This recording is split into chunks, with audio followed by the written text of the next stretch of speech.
Yo creo que una de las asignaturas pendientes más importante es la de reivindicar nuestra decisiva labor para la formación de lo que hoy son los Estados Unidos de Norteamérica. Y cuando digo España, en aquel entonces, porque claro, nosotros somos un imperio, hemos sido un imperio que al contrario de otros imperios no hemos tenido colonias. O sea, un señor nacido en México o en Chile o en Colombia era tan español como un señor nacido en Madrid.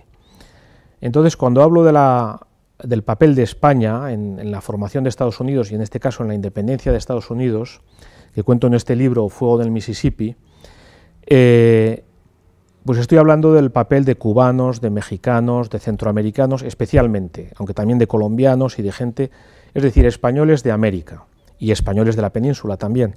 Cuando hablo de estas cosas no me gusta meterme en temas políticos, o sea, yo ahora mismo no voy a calificar el muro ni lo voy a dejar de calificar, pero simplemente me molesta, porque me parece una injusticia y me molesta mucho la injusticia, que los mexicanos en Estados Unidos sean tratados como personas de segunda categoría o como inmigrantes o como gente de aluvión, cuando lo cierto es que están en su país mucho antes de que llegaran los gringos, de que llegaran los anglosajones, ¿no?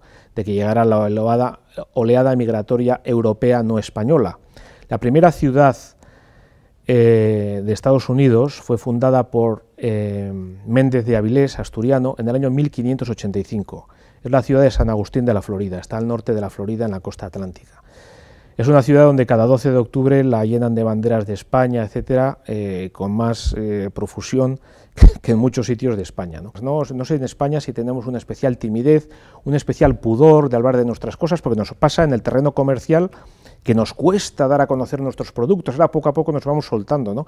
Pero en el tema histórico nos pasa igual, o sea, nos cuesta decir, hombre, nosotros ganamos, o sea, en el fútbol nos da vergüenza decir que hemos ganado, que hemos hecho cosas bien, nos da vergüenza, no sé por qué. Quizás porque haya calado la leyenda negra, falsa leyenda negra, ahora que está tan de moda las fake news, las noticias falsas, los bulos, bueno, pues la leyenda negra es falsa, y eso pues un día podría tener un programa sobre el tema, porque es todo, la Inquisición española es la institución mundial más difamada, más deformada de todos los tiempos, ni es la primera ni es la más sangrienta, de hecho no era sangrienta, la gente prefería ser juzgada por la Inquisición española que por un tribunal civil, sobre esto podría dar 200.000 datos, pero como eso todo, ¿no? Y nos lo hemos creído, lo hemos asumido como si la expulsión de los judíos, parece que España es el único país que ha expulsado a los judíos, cuando se ha expulsado de todos los países de Europa, de Inglaterra el primero, de Francia 3 veces, de Alemania 4. Con esto no estoy justificando la expulsión de nadie, pero estoy diciendo que siempre parece que nosotros somos los malos de la película, cuando ¿qué pasa? El resto de la gente son todos, y sobre todo que si no estudiamos bien nuestra historia, pues nos quedamos acomplejados como estamos, que parece que tenemos que pedir perdón por ser españoles, empezando por España, cosa que es absurda. Es el único país del mundo donde la bandera pues tiene una connotación política. Oiga, usted es la bandera de todos, es la bandera del país, y si a alguien le molesta, pues a mí no me importaría que se cambie de bandera, pero quiero decir, al final tenemos que tener algún símbolo o algo que nos una, ¿no? España llegó a Estados Unidos mucho antes de que llegara ningún europeo. Que el primer idioma europeo que se habló en Estados Unidos fue el español. Que el 80% de Estados Unidos, incluido Alaska, ha sido España. Todavía en Alaska hay 2 ciudades, Valdez y Córdoba, que son los topónimos más al norte que hay en español, y ahí nos encontramos con los rusos. Que al oeste del Mississippi, todo lo que hay al oeste del Mississippi ha sido España, incluido trozos de Canadá. Por supuesto, al este del Mississippi, lo que es Florida, Florida del Este y Florida del Oeste, que cogía los estados del sur, Georgia y todo aquello. Cuando se independiza México, México llega hasta Oregón, y casi hasta el estado de Washington. Todo aquello después Estados Unidos se lo quitó. Pero claro, hay mexicanos e incluso hay españoles que no se han movido de su sitio desde hace 3 siglos, y la que se ha movido ha sido la frontera. Y sin embargo parece pues que son unos señores que están allí pues porque se les deja estar allí, pero que no tienen ningún derecho a estar allí, ¿no? La independencia de Estados Unidos la hizo España, más que Francia. Las comparaciones son odiosas. A mí no me importa incluso que alguien dijera, no, pues hizo más Francia. Bueno, pues muy bien, pues hizo más Francia, me da igual. Yo pienso que no, que hizo más España. Pero sobre todo, ¿por qué digo esto? Bueno, primero porque las grandes batallas que se libraron en el sur las ganamos nosotros, empezando por la batalla de Pensacola, famosa batalla en la que Bernardo de Gálvez infligió una derrota decisiva a los ingleses. La batalla decisiva de Estados Unidos, por la cual nunca hubieran conseguido la independencia si no hubiera sido por el Mississippi, que pertenecía a España, y España les dejó a los americanos, a los rebeldes, España les dio ropa, les dio armamento, les dio dinero, les dio munición, les dio de todo por el Mississippi, porque los ingleses dominaban, la marina inglesa le daba 200.000 vueltas a la marina norteamericana, y entonces los ingleses dominaban todo el Atlántico. Pero por la espalda, vamos a decir, España, como tenía el Mississippi, llegaba hasta los grandes lagos, y podía suministrar a los norteamericanos todo tipo de pertrechos, armas y de todo. Bien, pero no solo esto, la batalla de Chesapeake, que esa sí que es la fundamental, la batalla de Chesapeake es la última batalla, donde hubo una batalla naval, donde norteamericanos y franceses derrotaron a los ingleses. Entonces uno puede decir, ¿y dónde estaban los españoles?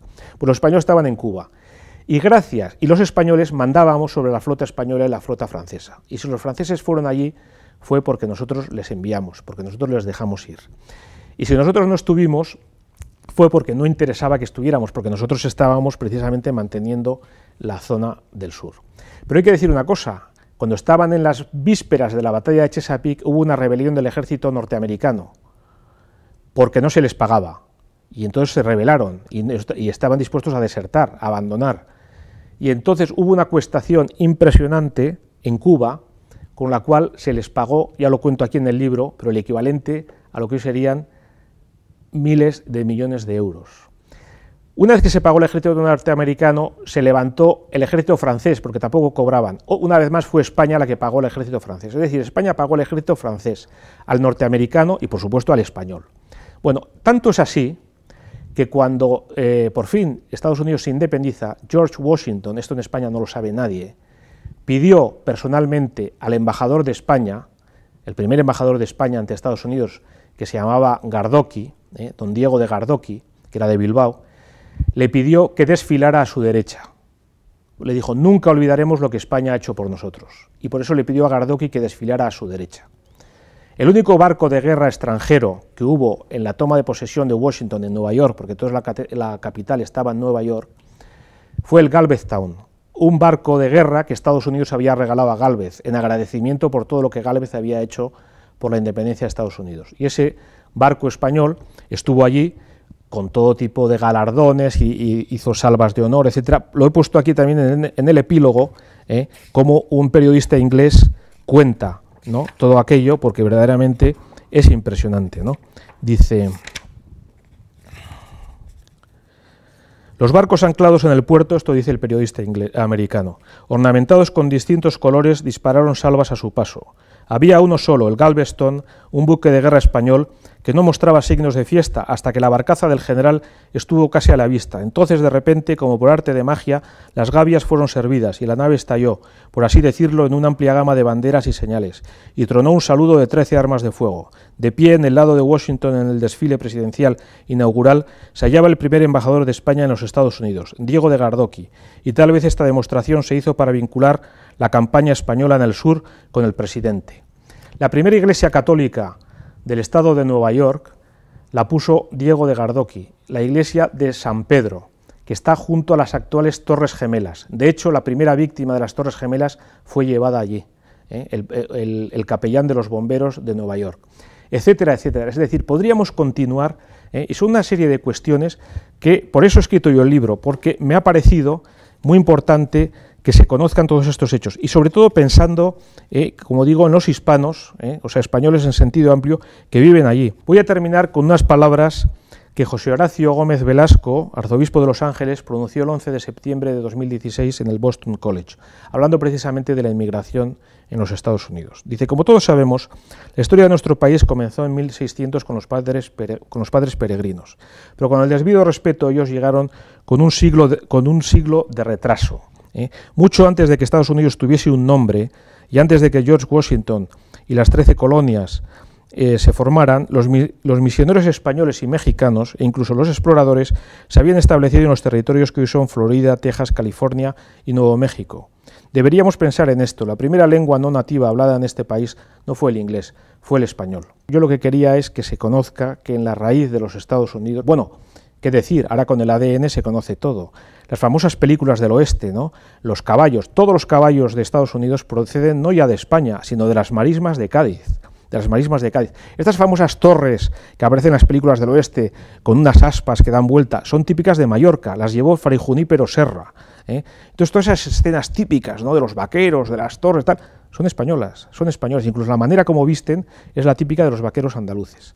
Bueno, y creo que esto ha podido servir para ilustrar un poco pues, las raíces hispanas de Estados Unidos, que aunque han quedado bastante ocultas pues por la propaganda anglosajona, etcétera, creo que es importante reivindicar para hacer un país pues más mestizo y más acorde con sus verdaderas raíces.